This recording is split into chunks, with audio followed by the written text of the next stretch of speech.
Hey YouTube, if you're watching this video at the Vinny D Show, my Power Ranger, Yu-Gi-Oh, and toy reviews are all going to be uploaded at VMD TCG on YouTube from now on and into the future. The link is in the description if you want to find that channel. I'm just posting this video on the Vinny D Show now as a courtesy so that you guys can eventually find that channel later on. And with that being said, thank you guys for tuning in. I got a Satellarknight deck core from my friend. I was able to trade a Magispector Raccoon Boonbuku and a Magispector Tornado for the Satellarknight core. Now this was a little while ago, but it is now my new main deck, and I hope you guys enjoy the video and tell me your thoughts. So here we go. The first card I like to run in my Satellarknight build is one Vega. I don't like to run more than one Vega. I feel like it clogs otherwise. It's good because you could ditch it with a Nukolai, but you don't really need to do more with it than that. One is enough, I believe. I do like to run 3 Nukolai because a Nukolai is super useful, especially if you have a Skybridge in your hand. You can have a Satellarknight, a Nukolai, and a Skybridge. Normal summon the Nukolai, ditch Deneb, Skybridge, a Nukolai into Altair. Altair will special summon the Deneb, and you draw from Deneb as well. So an opening hand with those two cards is really, really good. And if you have another Satellarknight in the hand with a Nukolai and the Skybridge, it's even better because you can use a Nukolai to ditch Vega, then Skybridge and Nukolai into Altair. Altair brings out Vega, and then Vega brings out the card from your hand, and you can do something like a 3-card number 86 first turn, which screws your opponent up, or you can do a Travere and pluck a card out of your opponent's hand before they even have a chance to start the game, which is really useful to make your opponent start with 5 cards on the second turn.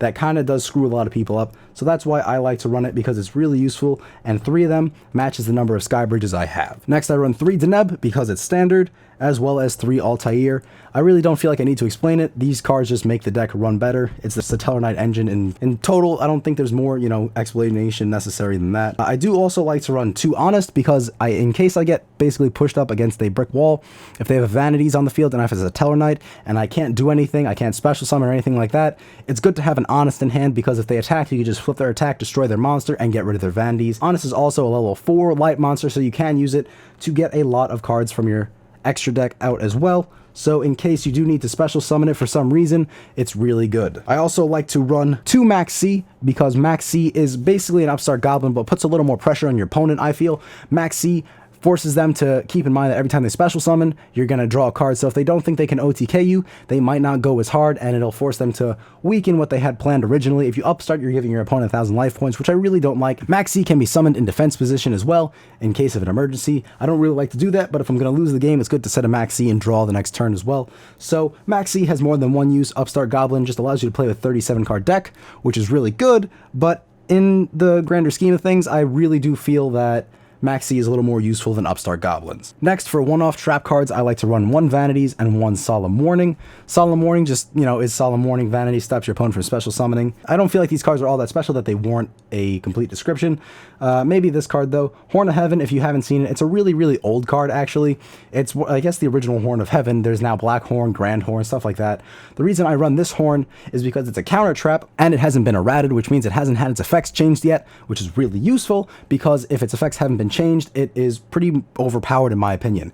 All you do is when your opponent would summon a monster, it doesn't specify special or normal, so you can use it on either. When they summon a card, you basically flip this, tribute 1 monster on your side of the field. If you tribute something like a Travere, you could bring out even more monsters, and then you just negate the entire summon and destroy the card. So that works against pendulums. It's really useful if you can negate an entire pendulum summon without having to pay anything besides 1 card on the field. I think that's really, really useful. I like to run this instead of Grand Horn because it can be used in the battle phase against something like Cosmos, so it forces them to switch a card, maybe not deal the 3k they would with Dark Destroyer, and instead do something like 2400 or a little lower than that, so you can stop a big attack with it in the battle phase, main phase 1, main phase 2.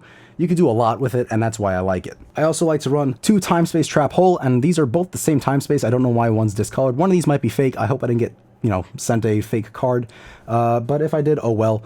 Anyway, Time Space Trap Hole is really useful because though it does specify from hand or extra deck, there's a little bit more of a summoning condition. You can use this against pendulums as well, and because this doesn't target, just like the horn doesn't target, you can use this against pendulums. Similar, you can use this against Magispectors, and when your opponent summons Magispector monsters, you just shuffle them back into the deck, and because they can't be destroyed, it doesn't, really affect their negations, really, because Magispectors are kind of tough to get rid of, but if you can use a Time Space Trap Hole on them, you stop their abilities because they don't even touch the field, they just go back into the deck, which screws up a lot of XYZ and Pendulum summons, because if Pendulum zones are not filled and they don't have cards in the extra deck as Pendulum summon, it kind of screws them over badly. Next, I like to run 3 Fiendish Chain, just because with Trevere you can reuse continuous traps, pretty much just bounce them back to the hand, and Fiendish Chain is one of them, though it's not too useful against the Cosmo or the Magispector matchup because they can't be targeted and Cosmos just switch out and switch out and switch out.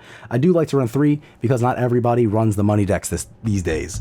So it's just in case I play something, maybe the mirror match, it comes in handy. Next, I like to run 1 Oasis of Dragon Souls because it's Call the Haunted but for defense position. You can use this also on something like a Norden if you run Insta-Fusion in your deck. And I also like to run 3 Call the Haunted because it's Call the Haunted. It brings out Altairs, brings out Vegas.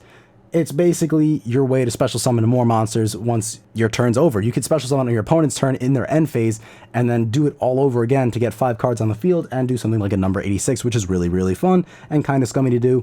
But Call the Haunted, I feel at 3 is a must in a Satellarknight deck.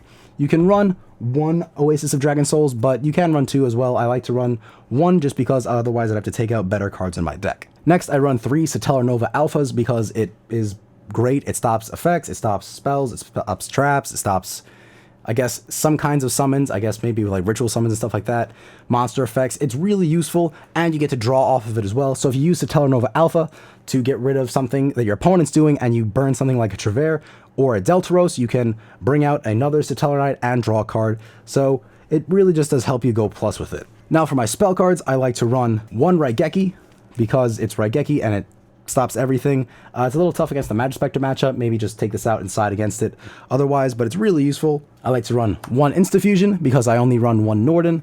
I don't like to run 2 because if I already use Insta-Fusion and I don't have another Norden in my extra deck, I have a dead card in my hand and I really don't like that. So I only run 1. It's a little more situational then, but it's still pretty useful.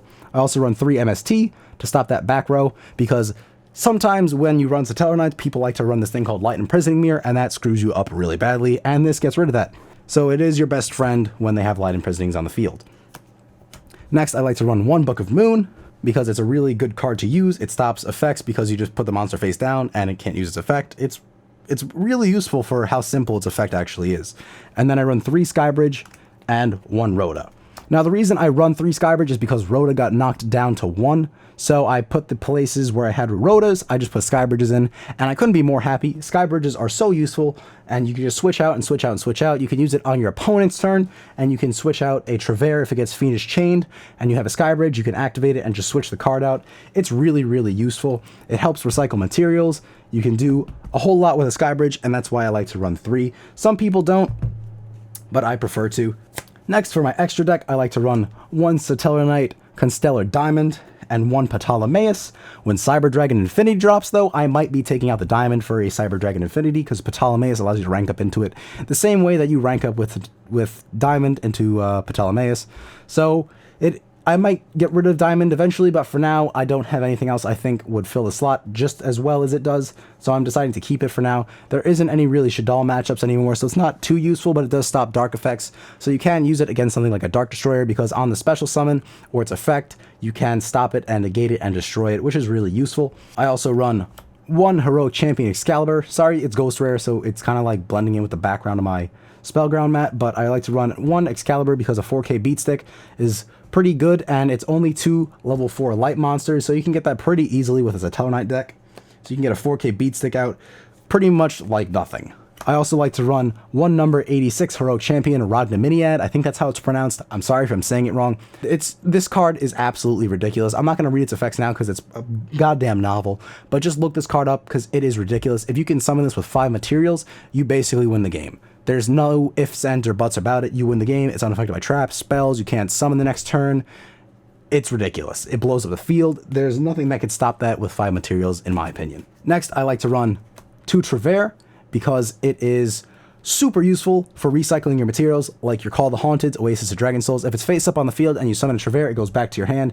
Same thing with Fiendish Chains. I also like to Trevere into Trevere because it allows me not only to bounce another Trevere back to my extra deck, but I also bounce the cards that I have underneath it as well. So it's good for recycling materials, and it's good for getting rid of your opponent's cards from their hand before they can even use them. Trevere on the first turn is basically a middle finger to them, and I like that very, very much.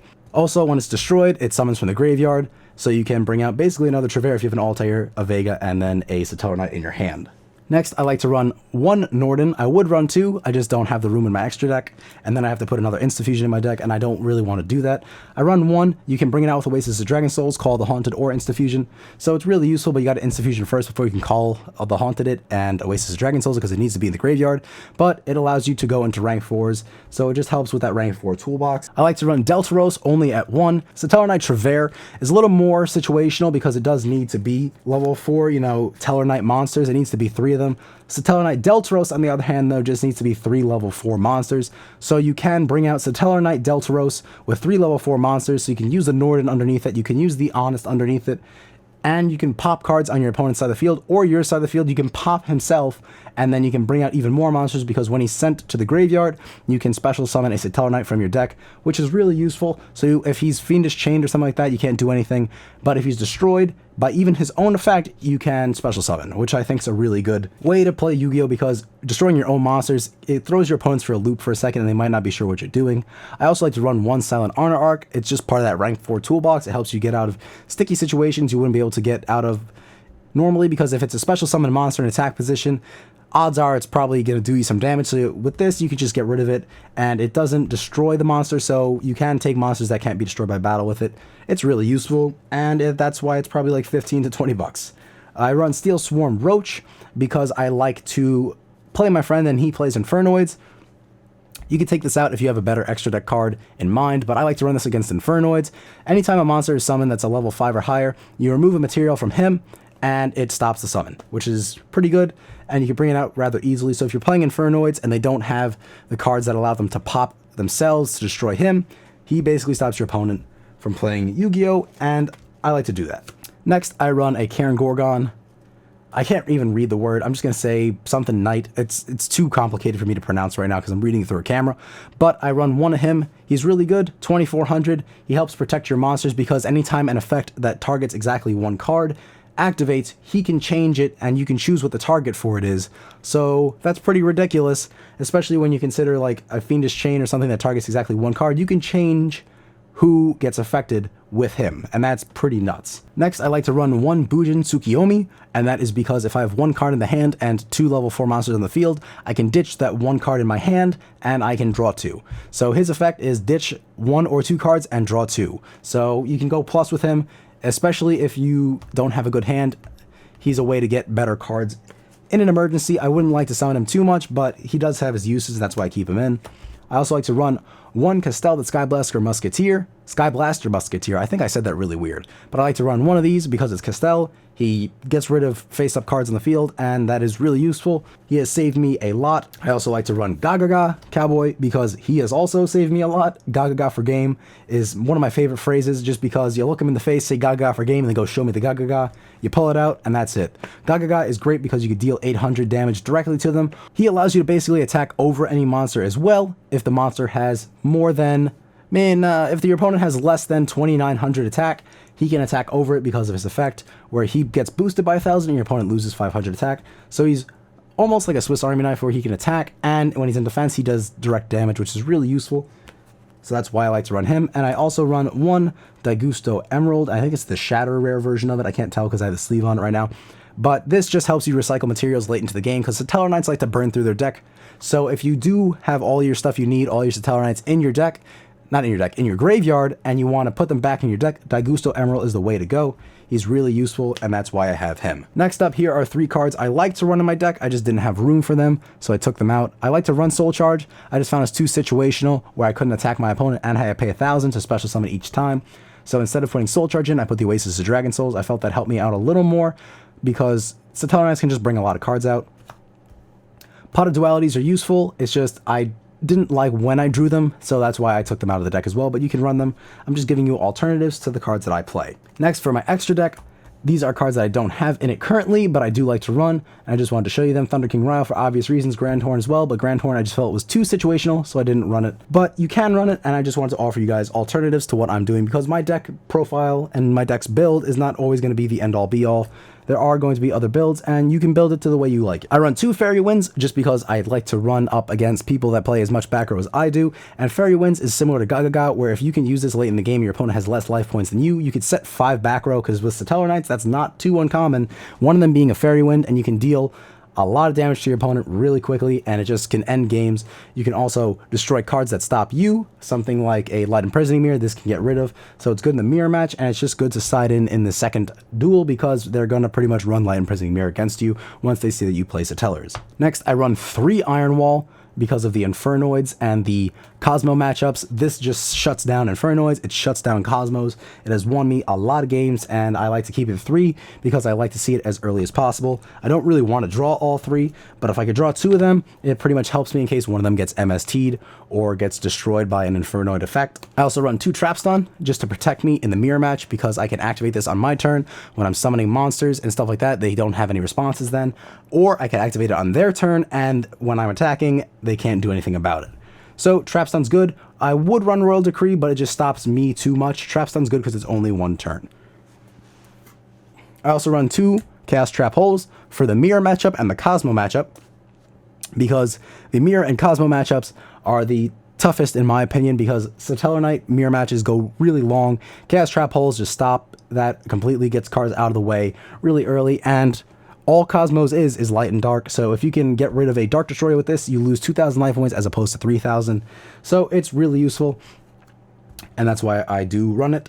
Retaliating Sea, I'm considering taking out, but if you match up against something like BAs or anything that relies on the graveyard, Retaliating Sea is the way to go to stop that. It's basically like dropping a Dark Law, and that does screw up a lot of decks. So if you could just drop a Retaliating Sea and you just poke for game, poke for game, poke for game, because most likely they're not going to have too many responses if all the cards that go to the graveyard are banished.